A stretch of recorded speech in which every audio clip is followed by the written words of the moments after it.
매해 첫 해 예배 시간에는 우리가 그 한 해를 이끌어갈 표어 그리고 또 그 관련 말씀을 묵상하면서 예배를 드리는데요. 올해는 방금 우리 인사 나눴던 것처럼 예배의 삶을 살자를 표어로 정했습니다. 그래서 오늘 우리가 그 예배와 관련된 요한복음 4장 19절서부터 26절을 본문으로 하나님께서 찾으시는 예배자라는 제목을 가지고 함께 말씀을 나누도록 그렇게 하겠습니다. 자, 그래서 오늘 이 본문 말씀을 보시기 전에 먼저 요한복음 4장 앞부분의 내용을 전적으로 좀 요약을 해서 좀 정리를 할 필요가 있는데요. 예수님께서 세례 요한보다 더 많이 활동을 하기 시작하시니까 이 바리새인들이 예수님을 주목해 보기 시작했습니다. 그리고 예수님을 본격적으로 이제 압박해 들어가기 시작을 했는데요. 그래서 예수님께서 그런 바리새인들과의 충돌을 피하시기 위해서 유대를 떠나서 이제 갈릴리로 가십니다. 근데 갈릴리로 가실 때 보통 유대인들은 중간에 있는 사마리아 지역을 돌아서 가거든요. 근데 예수님께서는 일부러 사마리아 지역을 관통해서 지나가셨습니다. 근데 지나가시는 중에 한 낮에 이제 우물 곁에서 사마리아 여인 한 명을 이제 만나셨는데요. 그 여인은 5명의 남편과 헤어지고 6번째 남편과 함께 살고 있는 이제 그런 여자였습니다. 자, 그래서 이 여인이 그 사람들의 그 수군거림이 싫으니까 그래서 보통 여자들이 이제 새벽에 물을 뜨러 오는데 그 새벽에 물을 뜨러 오는 시간을 피해서 일부러 한 낮에 물을 뜨러 왔다가 예수님을 만났던 것이었습니다. 그래서 이제 예수님과 이제 만나서 대화를 시작하는데요. 그때 요한복음 4장 앞부분을 여러분이 뭐 이미 보셔서 잘 아시겠지만 예수님의 말씀과 여인의 대답이 계속해서 엇갈리는 것을 볼 수가 있습니다. 예수님께서 이 말씀하시면 여인은 전혀 엉뚱한 얘기하고 예수님께서 또 다른 얘기하시면 또 전혀 다른 얘기하고 계속 대화가 엇갈리거든요. 왜 그랬을까요? 왜 그랬는가 하면 예수님께서는 예수님을 믿고 성령님 세례를 받을 때 얻을 수 있는 기쁨, 즉 관계천국에 대해서 계속 말씀을 하시는데 이 여인은 환경천국에 대한 이야기, 내가 어떻게 하면 이 땅에서 편하게 먹고 살 수 있나, 어떻게 하면 아무 일도 하지 않고 살 수 있나, 이것에 대해서만 계속 얘기를 했기 때문에 말이 예수님과 계속 어긋날 수밖에 없는 그냥 그러한 상황이었습니다. 자, 그래서 예수님께서는 말을 알아듣지 못하는, 아니 알아들으려고 하지 않는 이 여인에게 이제 충격을 주시는데요. 난데없이 남편을 데려오라고 말씀을 하십니다. 그렇게 해서 여인의 이제 약한 부분을 가지고 있는 컴플렉스라고 할까요? 이제 그런 부분을 이제 찌르시죠. 그랬을 때 여인이 비로소 예수님의 말씀에 주목하기 시작합니다. 그러니까 예수님께서 말을 잘 안 들으면 한 번씩 약간 탁 충격을 주실 때가 있으시거든요. 그래서 집중하게 하시는 거죠. 그래서 그때부터 시작된 말이 오늘 우리가 함께 읽었던 19절 이하의 말씀 내용입니다. 그래서 여러분 19절 말씀을 좀 이렇게 보니까요. 여자가 뭐라고 얘기를 할까요? 선생님이요. 내가 보니 선생님은 배언자십니다. 라고 얘기를 합니다. 그러니까 자기의 과거, 남편이 5명이 있었었고 지금은 6번째 남편이 있다. 근데 그 남편도 네 남편 아니다. 이렇게 말씀하시는 것을 이제 듣고서는 마음을 꿰뚫어 보시는 이 예수님이 하나님께서 보내신 사람이로구나 라고 이제 생각을 했던 것입니다. 그래서 이 여인이 20절에서 예수님께 이제 질문을 드리는데요. 올바른 예배 장소에 대해서 질문을 합니다. 그리고 또 저 아래 25절 말씀도 보시면 이 여인이 이제 메시아에 대한 정보도 가지고 있어요. 그러니까 이런 것으로 이제 미루어 봤을 때 이 여인은 자기의 현실 삶에 대한 이 괴로움을 하나님께 토로하고 싶은 갈급한 마음을 가지고 있었던 여자였다는 사실을 알 수가 있습니다. 가지고는 있지만 그걸 어디 가서 어떻게 얘기를 해야 될지 어떻게 말씀을 드려야 될지를 모르는 거죠. 그래서 이제 그런 마음을 가지고 있다는 사실을 엿볼 수 있는데요. 여인이 그래서 처음에는 이 예수님을 보고 이게 유대인 남정네구나. 이게 혹시 나를 좀 편하게 먹고 살게 해줄 수 있으려나?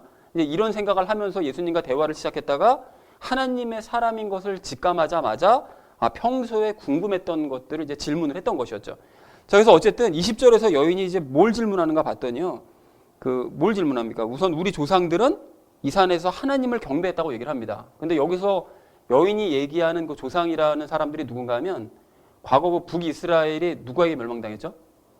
아수르에게 멸망당했죠. 그래서 아수르에게 멸망당하고 난 다음에 아수르 사람들이 정책이 여러 이방 민족들을 정복한 나라에다 갖다 심는 것이었습니다. 그래서 북이스라엘은 다 혼혈이 됐어요. 기존에 있던 북이스라엘 사람들하고 다른 민족들하고 섞여가지고 뒤섞여서 이제 혼혈이 되는데 그 혼혈된 조상들을 얘기하는 것입니다.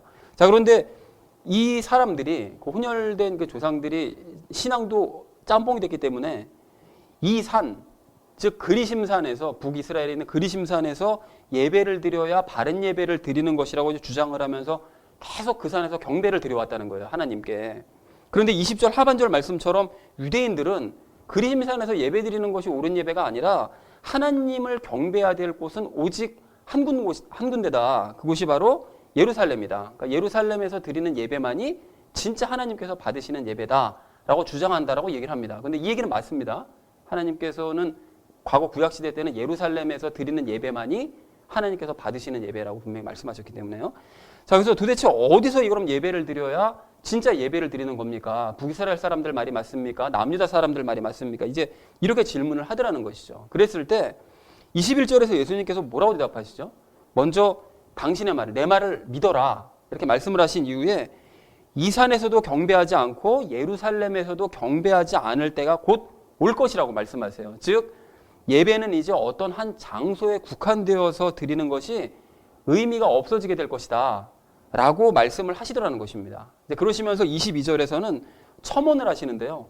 너희는, 그러니까 사마리아 사람들은 알지 못하는 것에게 경배를 드린다, 예배를 하고 있다고 말씀을 하세요. 그러니까 아무래도 방금 말씀드렸던 것처럼 사마리아 사람들은 이방 민족들하고 이제 섞인 그런 사람들이다 보니까 신앙도 이제 혼합된 신앙을 가지고 있었기 때문에 하나님이 어떤 분이신지 바르게 알지 못할 수밖에 없었고, 이제 그렇다 보니까 사마리아 사람들은 알지도 못하는 우상 하나님, 하나님을 섬긴다고 하지만 사실은 우상 하나님을 섬기고 있는 그런 상황이었기 때문에 너희는 알지도 못하는 것을 지금 예배하고 있는 거다라고 이제 예수님께서 말씀하신 거죠. 그러나 우리는 아는 것을 경배한다고 말씀하시는데요. 여기서 우리라는 것은 유대인들을 말하는 것입니다. 그러니까 사마리아 사람들보다 유대인들이 그나마 하나님을 알고 예배를 드리고 있다는 것이죠. 근데 이것이 1차적인 의미만 그런 것이고, 좀 더 나아가서 궁극적인 의미로 예수님께서 어떤 의미로 말씀을 하신 건가 하면 참된 유대인들, 그러니까 즉 그리스도인들이 영과 진리로 하나님을 바르게 알아서 영과 진리로 이제 바른 예배를 드릴 수 있다, 이제 이런 의미로 이제 말씀을 하신 거죠. 그래서 어쨌든 예수님께서는 이제 이어서 구원이 유대인에게서 난다고 말씀을 하시는데요. 예수님 당신이 처음 이 땅에 오셨을 때, 초림하셨을 때 유대인의 자손으로 오셨기 때문에 구원은 이제 유대인에게서 난다, 유대인 자손인 예수님에게서 난다라고 이제 말씀을 하신 것입니다. 자, 그리고 이어진 23절에서는 참되게 경배하는 자들, 그러니까 궁극적으로는 그리스도인이죠.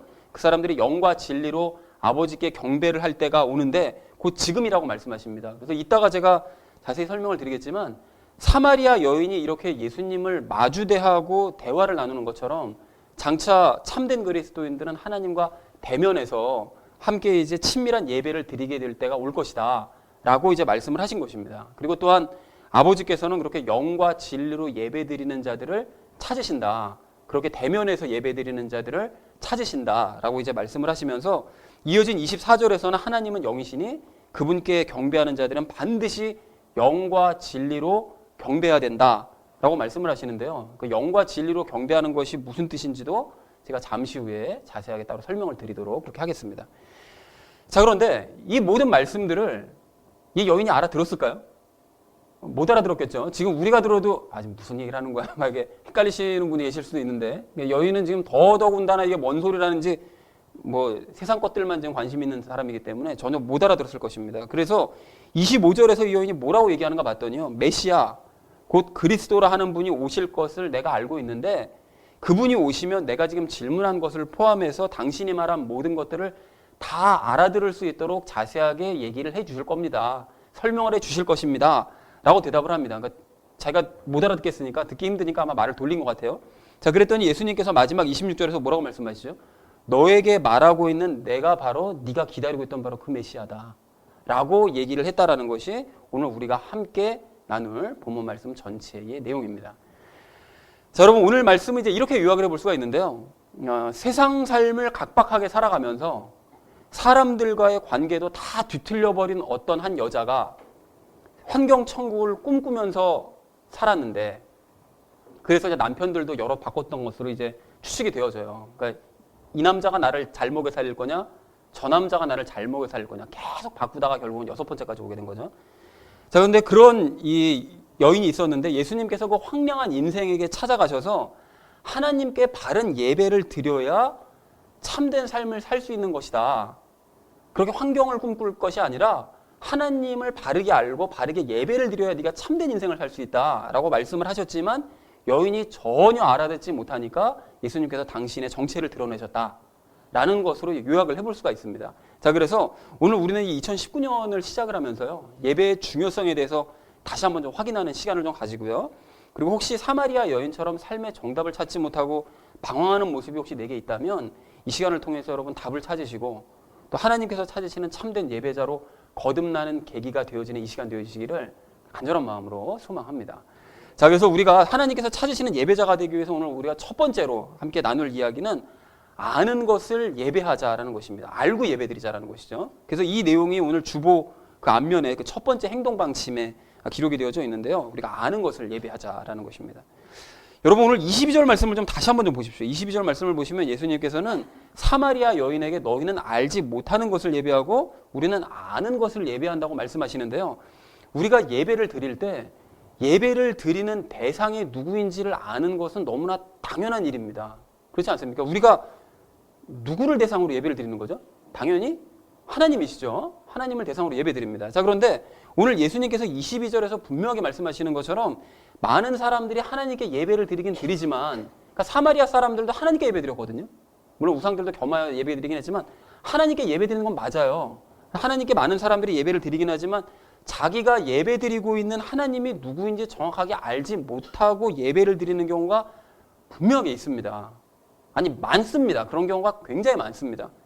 그래서 우리가 로마서 말씀을 나눌 때 얘기를 했던 것처럼 100명의 사람이 있으면 100명의 그리스도인들이 있으면 100가지 서로 다른 믿음들을 가지고 있기 때문에 그들이 유일하신 한 하나님을 예배하고 있는 것이 아니라 예배 한 자리에 모여서 하나님을 예배한다고 한 자리에 앉아있긴 하지만 자기 소견에 옳은 하나님, 자기가 만들어낸 우상 하나님을 경배하고 예배드리고 헛된 예배드리다가 집 돌아가는 경우가 굉장히 많다는 것입니다.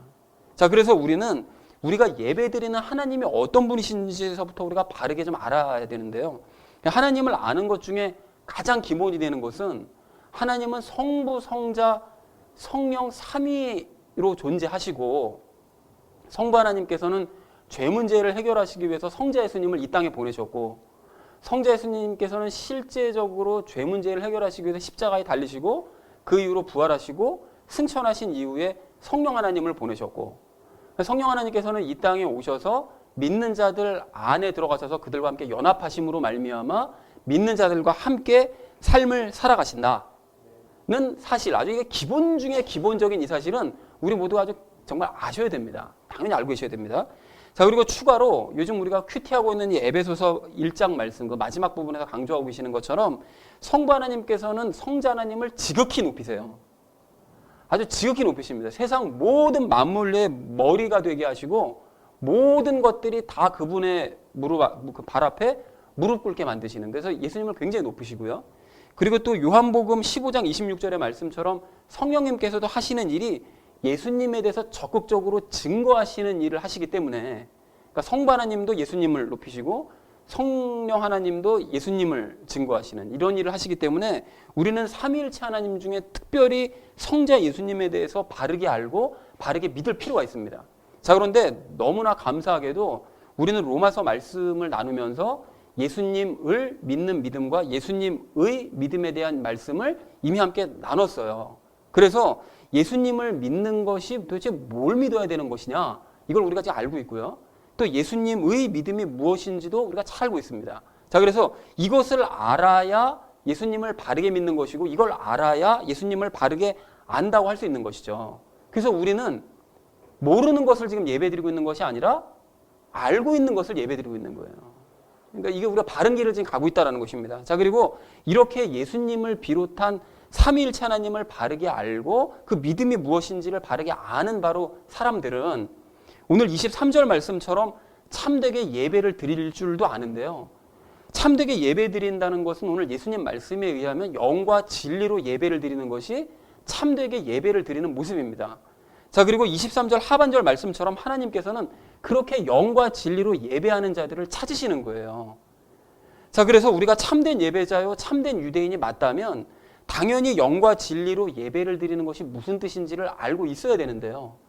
그런 의미에서 이 시간 우리가 영과 진리로 예배를 드리는 것이 무엇이냐, 제가 그래서 이 중에서 아무나 한번 일으켜가지고 영으로 진리로 예배 드리는 것이 뭐죠? 라고 말씀드리면, 여쭤보면 당연히 답하실 수 있거든요. 그죠?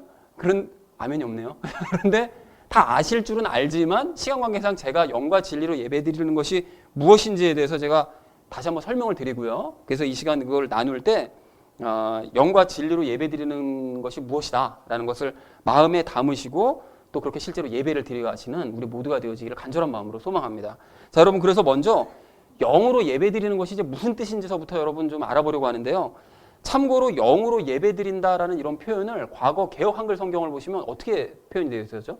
신령으로 예배드린다고 기록되어 있었어요. 그러니까 신령과 진정으로 예배드린다. 그러니까 영과 진리로 예배드린다는 것을 신령과 진정으로 예배드린다. 그러니까 영으로 예배드린다는 것을 신령으로 예배를 드린다고 해버리니까 이제 많은 사람들이 신령으로 예배드리는 게 뭐냐?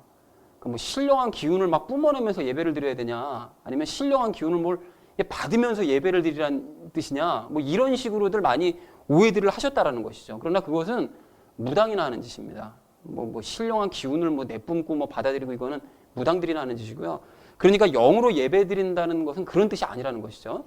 그래서 영으로 예배드린다는 것이 무슨 뜻인지를 알려면 원어를 살펴보면 답을 금방 찾을 수가 있는데요.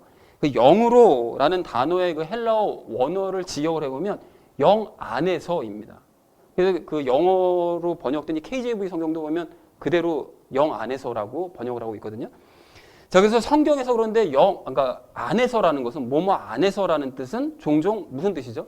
뭐뭐와 연합했다, 하나 되었다라는 그런 의미를 가집니다. 그러므로 이것을 종합해서 이 의미를 다시 한번 생각을 해보면 영으로 예배를 드린다는 것은 영 안에서 예배를 드린다는 뜻인데 영 안에서는 곧 영과 연합했다는 뜻이므로 결국 성령님과 연합한 상태로 예배를 드리는 것이 영으로 예배를 드린다는 말의 의미라는 것입니다. 이해가 되시죠, 여러분? 자, 그래서 성령님과 연합하지 못한 사람, 그러니까 성령님 세례를 받지 못한 사람들은 일단은 영으로 예배를 드릴 수가 없습니다. 그 사람들은 예배 자리에 나와 있더라도 사실은 영으로 예배를 드리는 상태가 아니라는 거예요. 왜 그렇습니까? 그 사람은 육이기 때문에 그래요. 육신인 부모에게서 물려받은 육신만 현재 가지고 이 자리에 나와 있는 것이지 성령님으로 말미암아 다시 태어난 영으로 다시 거듭난 영으로 된 사람이 아니기 때문에 그 사람은 영으로 예배를 드릴 수가 없다라는 것입니다. 자, 그러나 성령님 세례를 받은 사람은 성령님과 연합한 상태이기 때문에 하나님과 하나 된 상태라는 것을 늘 인식하는 상태로 하나님께서 받으시는 영의 예배를 드릴 수가 있다라는 것이죠. 자, 그런가 하면 진리로 예배를 드린다는 이 말씀에서의 진리로라는 이 단어도 이 원어를 직역하면 진리 안에서인데요.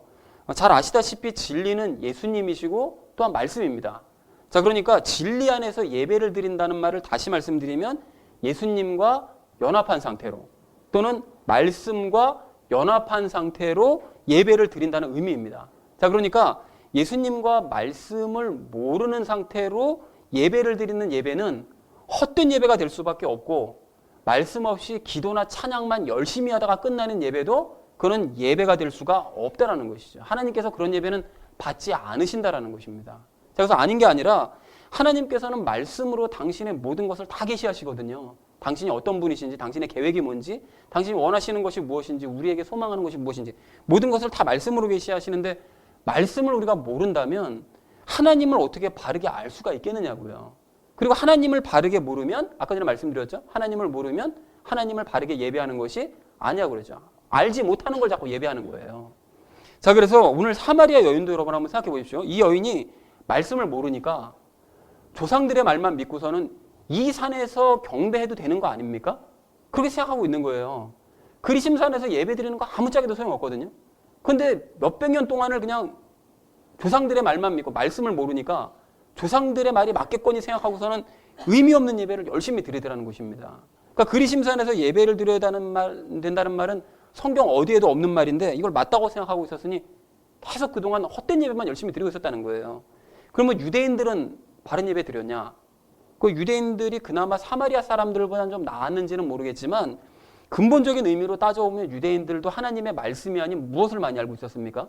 장로들의 유전만 열심히 알고 있었기 때문에 그들 역시 하나님을 바르게 알지 못했고 그래서 예수님을 거부한 것이었고 그래서 잘못된 믿음을 가지고서는 복 주신 하나님, 로마로부터 우리를 독립시켜 주실 하나님, 엉뚱한 우상 하나님만 붙들고 열심히 예배를 드리고 있었다는 것입니다. 그러니까 그 예배 역시 헛된 예배일 수밖에 없었다는 거예요. 자, 그러니까 예수님과 말씀을 제대로 모르면 하나님을 바르게 예배할 수 없는 것이고 반대로 말씀을 알면 하나님을 바르게 알고 바르게 예배할 수 있다라는 사실을 우리가 분명하게 알 수 있다는 것입니다.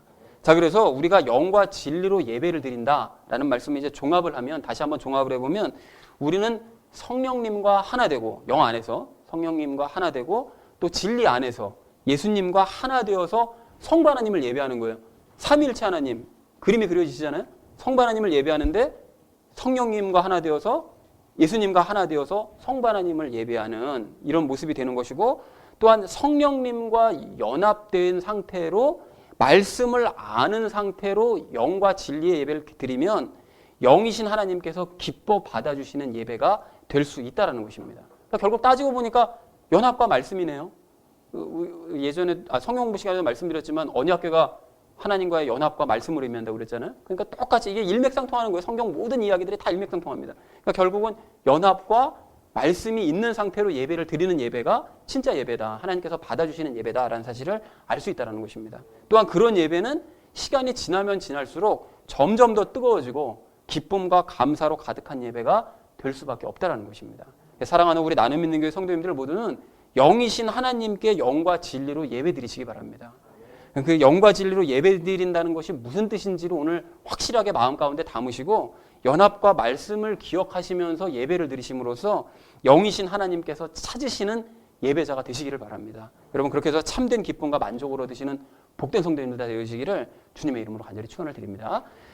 자, 우리가 하나님께서 찾으시는 예배자가 되기 위해서 오늘 두 번째로 나눌 이야기는 예배의 때가 중요하다는 사실을 알자라는 것입니다. 그러니까 다시 말씀드려서 매 순간 예배드리자라는 것인데요. 이 내용도 역시 오늘 주보 첫면에 보시면 두 번째 행동 방침으로 나와 있습니다.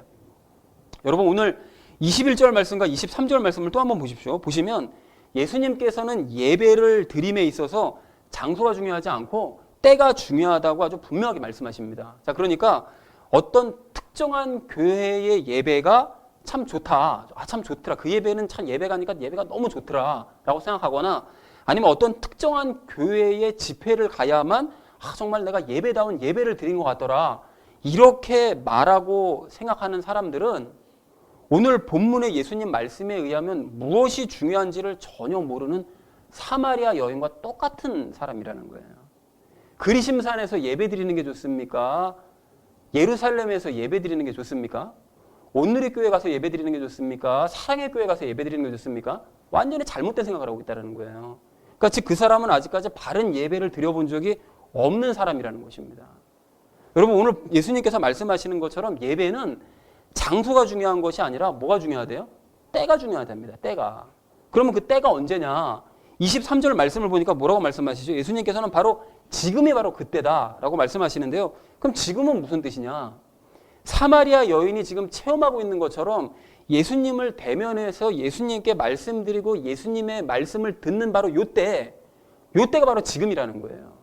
그때가 바로 지금이라는 거예요. 예수님께서 말씀하시는. 그러니까 즉 장소와 상관없이 내가 예수님을 가까이 모시고서 예수님께 말씀드리고 예수님의 음성을 들으면서 예배를 드리는 바로 그때가 참된 예배를 드리는 때이고, 그러한 예배의 모습과 그러한 때가 바로 하나님께서 찾으시는 예배의 모습이라는 것입니다.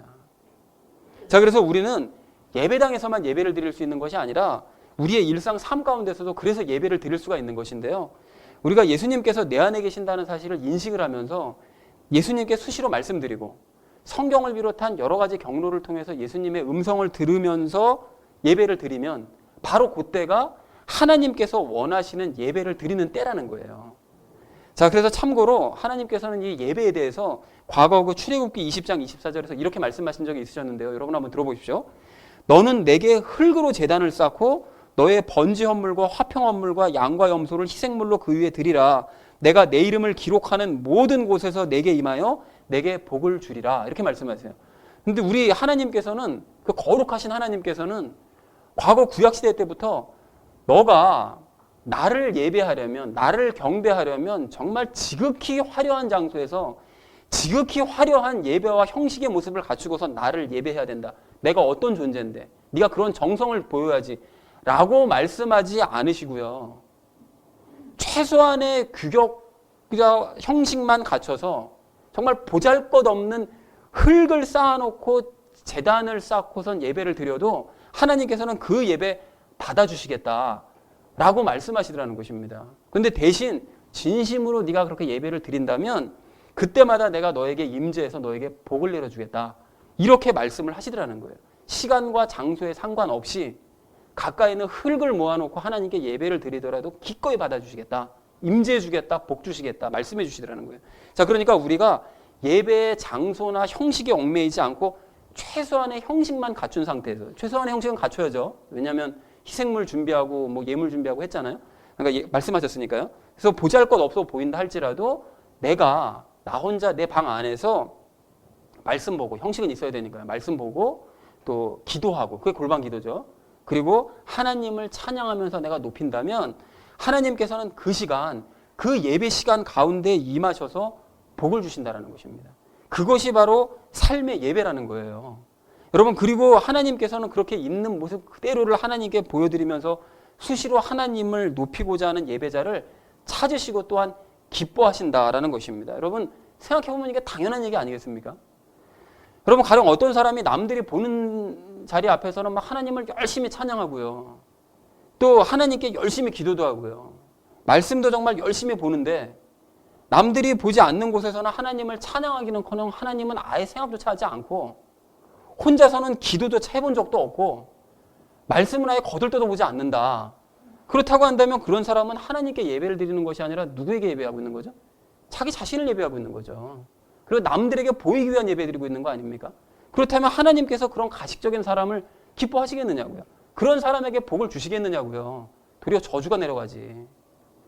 여러분, 그런데 아무도 보지 않는 곳에서도 가식 없이 하나님을 기뻐하면서 하나님을 찬양하고 늘 틈만 나면 하나님이 좋아서 하나님을 찬양하고 하나님의 말씀을 달게 먹으면서 하나님께 수시로 말씀을 드리는, 기도를 드리는 그런 사람이 있다면 그 사람은 정말 진심으로 하나님께 예배 드리는 거 아닙니까? 아무도 보지 않아도 하나님만 상대해서 예배 드리는 거니까요.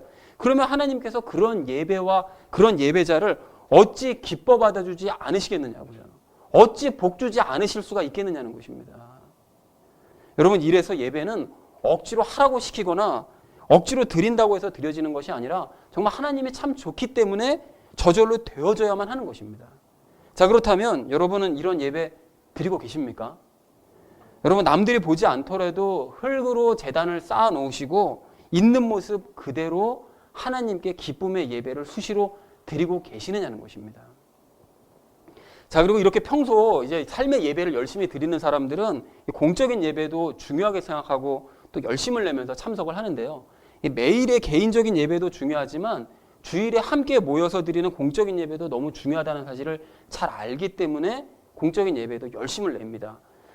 자, 그럼 이런 질문을 이제 하실 수가 있거든요. 아니, 오늘 예수님께서는 장소가 중요하지 않다고 말씀하지 않으셨냐? 그런데 그렇게 교회에 모여서 예배 드리는 것이 중요하다고 얘기를 해버리면 결국 장소 중요하게 생각하는 거 아니냐? 이렇게 질문하실 수가 있다는 것이죠. 근데 여러분, 전혀 아닙니다. 공적인 예배를 중요하게 여겨야 된다는 말은 장소를 중요하게 여겨야 된다는 말이 아니라 모임을 중요하게 여겨야 된다는 의미라는 거예요. 그 모임 자체를. 여러분, 그래서 사도행전 2장 46절 말씀을 보시면 초대교인들이 어떻게 합니까? 날마다 한 마음이 되어 성전에 거하고 집에서 집으로 돌아가며 빵을 떼면서 예배를 드렸대요. 그러니까 이 사람들이 장소를 만약에 중요하게 여겼다면 성전에서 모여야만 해, 아니면 회당에서 모여야만 해 라고 주장하고 거기서만 모였겠죠. 근데 이 사람들이 성전에서 모일 수 있으면 성전에서 모이고 참된 믿는 사람들끼리 그냥 모임을 기뻐하기 때문에 성전에서 모이든 뭐 이 집에서 저 집에서 모이든 장소는 상관없이 모이기에만 열심히 힘을 쓰는 그런 모습을 보이더라는 것입니다. 자, 그러니까 예수님께서도 마태복음 18장 20절에서 뭐라고 말씀하셨는가 하면 두세 사람이 내 이름으로 함께 모인 곳에 그 장소를 중요하게 거기 초점이 있는 것이 아니라 그 모임에 초점이 있는 것입니다. 그곳에 나도 거기에 그들 가운데 함께 있겠다. 이렇게 약속을 해주시더라는 것이죠. 자, 그러니까 우리가 굳이 예배당이 아니라 할지라도 믿는 사람들끼리 모여서 함께 하나님을 찬양하고 말씀을 나누고 함께 기도를 드릴 수 있다면 그때가 바로 예배 때인 것이고 그때 하나님께서는 그들 가운데 임하셔서 복을 내려주신다라는 것입니다.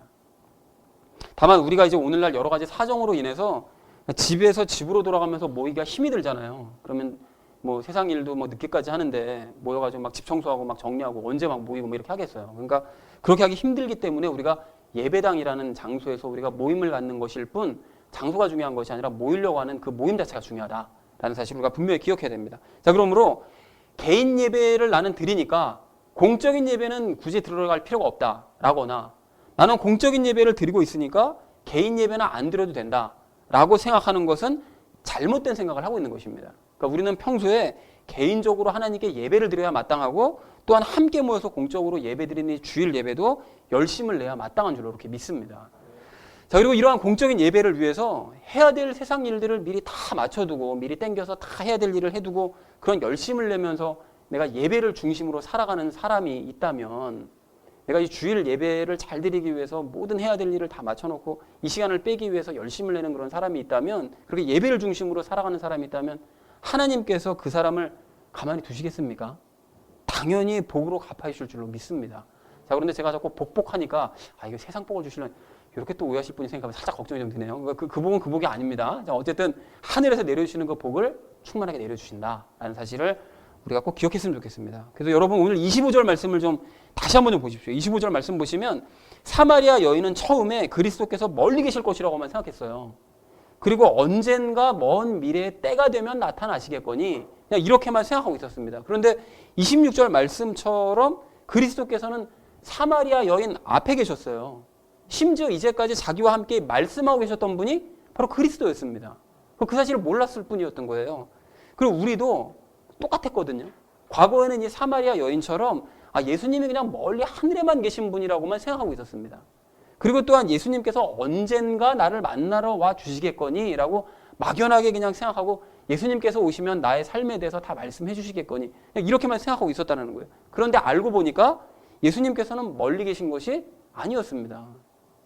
예수님을 영접한 사람들에게는 그 안에 계셨던 것이었고 예수님을 아직 영접하지 않은 사람들에게도 예수님께서는 이 예배 시간의 말씀으로 또 날마다의 큐티 말씀으로 그 사람 앞에 와서 말씀하고 계셨다라는 것입니다. 그 사람이 깨닫지만 못하고 있을 뿐이라는 거예요.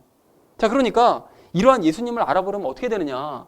사마리아 여인처럼 세상 근심 걱정에 그냥 매어가지고 횡설수설하면서 자꾸 환경천국이나 그냥 얘기하면서 이렇게 살아가지 말고 또 세상 이야기에만 정신을 빼앗기면서 이렇게 살아갈 것이 아니라 바로 자기 앞에서 말씀하고 계시는 예수님의 음성에 이제 귀를 기울여야 한다라는 것입니다. 날마다 주시는 성경 말씀을 통해서 날마다 나에게 말씀해 주시는 그분의 음성과 그분의 뜻을 알려고 집중해야 된다는 거예요. 그러면 예수님께서 이제까지 내 삶 가운데 함께하고 계셨구나. 사마리아 여인처럼 발견할 수 있다는 것입니다. 사랑하는 우리 나눔 믿는 교회 성도님들 모두는 내 안에 계신 혹은 내 앞에 계신 예수님을 알아보시는 은혜가 임하시기를 소망합니다. 여러분 그리고 그걸 깨달았다면 날마다 여러분 보잘것 없더라도 흙재단 쌓으시고 누가 보든 보지 않든 그분을 찬양하고 그분의 말씀을 보고 그분께 기도로 말씀드리시기 바랍니다. 여러분 그렇게 날마다 삶의 예배를 드리심으로써 그분의 임재 가운데 살아가시고 또한 그분의 마음을 가지고 공적인 예배도 열심히 참석하심으로 말미암아 하나님께서 예배하시는 복을 받아 누리시는 저와 여러분 되어주시기를 주님의 이름으로 간절히 축원을 드립니다. 자, 우리가 하나님께서 찾으시는 예배자가 되기 위해서 마지막 세 번째로 우리 나눌 이야기는 또 다른 사람을 예배자로 세우자라는 것입니다. 그러니까 주보 이것도 세 번째의 행동 방침에 기록이 되어져 있는데요. 여러분 우리가 오늘 함께 읽지는 않았지만 시간 관계상 함께 읽지는 못했지만 28절 이하의 말씀을 보시면 사마리아 여인은 메시아를 만났다는 그 기쁨 때문에 마을로 뛰어내려가서 그리스도를 전합니다. 아까 전까지만 해도 이 여자가 마을 사람들을 보기 싫어서 한낮에 물 들어오는 그런 형편이었거든요. 그리고 또 아까 전까지만 해도 마을 사람들을 기피해야 될 사람들, 나와 영원히 만나지 말아야 될 사람들 그냥 이렇게만 여겼었는데 이제는 그리스도를 만나고 난 이후에는 그리스도를 만났다는 그 기쁨을 주체할 길이 없으니까 자기가 가지고 있던 모든 부끄러운 마음들, 위축된 마음들, 폐쇄된 마음들을 다 버리고 마을로 뛰어내려가서 그리스도 예수님을 전하더라는 것입니다. 그래서 삶으로 드리는 예배, 공적으로 드리는 예배, 그 예배를 드리는 가운데 우리에게도 이러한 기쁨이 임해서 우리가 다른 사람들에게 예수님을 전하고자 하는 그런 열정이 다시 한번 크게 일어나게 되어지기를 간절한 마음으로 소망합니다. 자, 그리고 그 이후로 이제 예수님께서는 이틀을 더 그 마을에 이제 머무셨는데요. 이틀이 지난 이후에 예수님 말씀 때문에 더욱 많은 사람들이 예수님을 이제 믿었습니다. 자, 그래서 예수님의 기적을 보고 믿은 게 아니죠. 예수님의 말씀 때문에 많은 사람들이 예수님을 믿는 믿음을 갖게 되었습니다. 말씀 때문에 믿게 되었습니다. 자, 그리고 마을 사람들이 그래서 이제 42절에서 이렇게 고백을 하는데요. 그 여자에게 이르되 이제 우리가 믿는 것은 내 말 때문이 아니니 이는 우리가 직접 그분의 말을 들었고 이분께서 참으로 세상의 구원자 그리스도이신 줄을 알기 때문이라 하였더라. 이렇게 말하더라는 거예요. 그러니까 처음에 39절 말씀처럼 이 마을 사람들은 여자가 그리스도를 만났다라고 하니까 그리스도냐 해서 그 말을 처음에 여자의 말을 믿어서 썼는데 예수님의 말씀을 듣다 보니까 예수님의 말씀을 들은 이후로는 그 여자 말 때문이 아니라 예수님의 말씀 때문에 예수님을 그리스도로 이제 믿게 되더라는 것입니다. 자, 그래서 바로 여러분 이 부분이 전도를 함에 있어서 정말 주의해야 될 점인데요. 우리가 그리스도를 발견하고 그리스도를 깨달았다는 것을 기쁜 마음으로 전하긴 전해야 되지만 정말 조심해야 될 부분이 바로 이 부분인데요. 다른 사람들에게 예수님을 전파를 할 때 나타나는 실수 중에 하나가 바로 뭐냐면 끼어들기입니다. 끼어들기. 즉 많은 사람들이 사마리아 여인처럼 처음에는 기쁜 마음으로 다른 사람들에게 예수님을 전해요. 기쁜 마음으로 예수님을 증거합니다. 그런데 사람들이 이제 말씀을 알게 되면 더 이상 내 말을 듣는 것이 아니라 어떻게 됩니까? 내 말을 듣고 예수님을 믿는 것이 아니라 성경 말씀을 보고 성경 말씀을 듣고 예수님을 더욱 굳건하게 믿게 된다는 것이죠. 그래야 정상입니다. 이래야 정상이에요. 자꾸 내 말을 듣고 예수님을 자꾸 믿게 되면 이건 뭔가 비정상적인 거예요. 그 사람이 직접 예수님의 말씀과 음성을 듣고 예수님을 믿게 돼요. 이게 정상입니다. 그런데 이 모습을 탐탁치 않게 여기는 사람들이 있어요. 그러니까 사마리아 여인은 그러지 않았겠지만 예수님을 전하고 난 다음에 저 사람이 나를 빼고 예수님과 직접 소통을 하기 시작하게 되면 그게 기분 나빠하는 사람이 있다는 거죠. 그러니까 예수님이 아닌 좀 나에게 주목해 주기를 바라는 거예요. 그래가지고 그렇게 전도한 사람과 예수님 사이에 자꾸 자기가 끼어들어가지고 자기 역할을 자꾸 강조하려는 사람이 있거든요. 자꾸 자기가 뭐 보호라는 명목하에 그 사람을 뭐 양육한다는 명목하에 자꾸 끼어듭니다. 근데 이런 사람은 그리스도인이 아닙니다. 가짜예요, 가짜. 여러분 진짜 그리스도인은 사람들에게 42절과 같은 말을 들으면 도리어 기뻐해요. 너가 드디어 내 말 때문이 아니라 말씀 때문에 예수님이 믿어지니? 이걸 정말 진짜로 기뻐한다는 거죠. 말씀에 집중하는 모습을 보면 참 기뻐한다는 것입니다. 그래서 여러분 바울이 그런 모습을 보였는데요. 앞으로 우리가 이제 함께 나누게 될 이 사도행전 20장 32절 말씀을 보면 에베소 성도들을 장로들을 다 불러 모아요. 예루살렘으로 바울이 죽기를 각오하고 예루살렘으로 이제 들어가면서 에베소 장로들과 이제 헤어지는 시간을 갖습니다. 그런데 그 자리에서 바울이 에베소 성도들에게 이런 얘기를 해요. 이제 형제들아, 내가 너희를 하나님과 그분의 은혜의 말씀에 맡기노니 이 말씀이 너희를 능히 든든히 세워 거룩히 구별된 모든 자들 가운데서 너희에게 상속 유업을 주리라. 말씀이 책임져 주신다는 거예요. 그러니까 가지 말라고 에베소 성도들은 막 애걸복걸했거든요. 가면 죽는다고.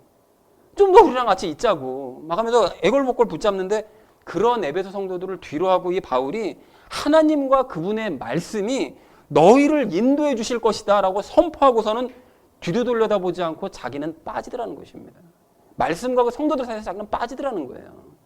여러분 그렇게 빠지는 것이 에베소 성도들의 믿음의 성장에 도움이 될 것을 바울이 믿었기 때문에 그렇게 빠질 수 있었더라는 것이죠.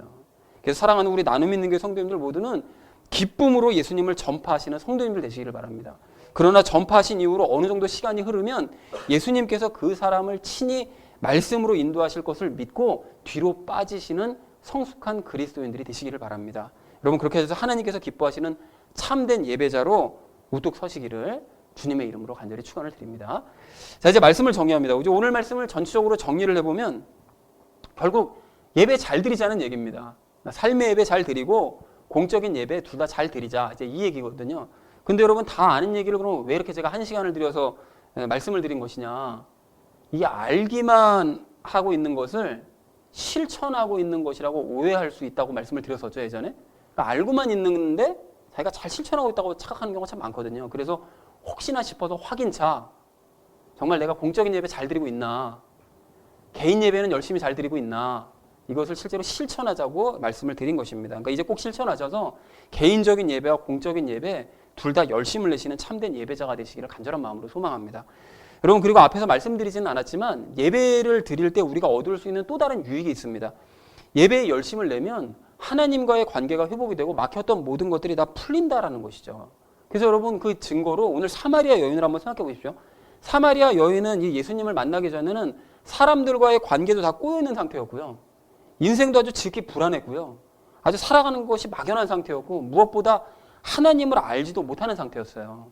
그런데 예수님을 앞에 모시고 예배 한번 잘 드렸더니만 어떤 일이 벌어졌습니까? 하나님을 알게 되고 인생의 답을 찾게 되고 사람들과의 관계도 한꺼번에 다 풀려버리더라는 거예요. 그러니까 이러므로 이 상황을 이제 거꾸로 생각해 보면 이렇게 하나님께 예배를 잘 드리면 모든 것들이 다 풀린다는 것을 알 수가 있는데 이 상황을 거꾸로 생각해 보면 또 알 수 있는 게 뭡니까? 지금 내가 신앙도 사람들과의 관계도 일도 모든 것이 다 뒤죽박죽 꼬여 있고 그리고 하나님도 내가 잘 모르겠다. 왜 그런 걸까요? 답은 다 한 가지입니다. 예배가 없기 때문에 그래요. 내 삶에 지금 예배가 없기 때문에 그런 일이 일어나고 있는 것입니다. 그러니까 예배를 드리더라도 알지 못하는 헛된 것만 열심히 예배드리고 있기 때문에 그렇게 모든 일들이 다 꼬여 들어가고 하나님을 하나님대로 알지 못하게 되는 것 거의 틀림이 없습니다. 그래서 다시 한번 강조합니다, 여러분. 예수님을 바르게 믿는 참된 유대인은 무엇을 예배하는지를 압니다. 또한 어떻게 예배를 드리는 것이 바른 예배인지도 압니다. 그래서 사랑하는 우리 나눔 있는 교회 성도님들 모두는 영과 진리로 예배 드리는 것이 무슨 의미인지를 바르게 아시고 참된 예배를 드리시기 바랍니다. 또한 삶 가운데 수시로 하나님께 예배 드리시기 바랍니다. 또한 공적인 예배도 열심을 내시기 바랍니다. 그래서 하나님을 뜨겁게 체험하시고 체험한 것을 주변 사람들에게 기쁨으로 증거하시고 전파하시되 적절한 때에 뒤로 빠지시는 성숙한 성도님을 되시길 바랍니다. 그렇게 하셔서 이 하나님께서 찾으시는 참된 예배자로서 올 한 해 열심히 달려가시는 저와 여러분 되어지시기를 주님의 이름으로 간절히 축원을 드립니다. 우리 함께 기도하겠습니다.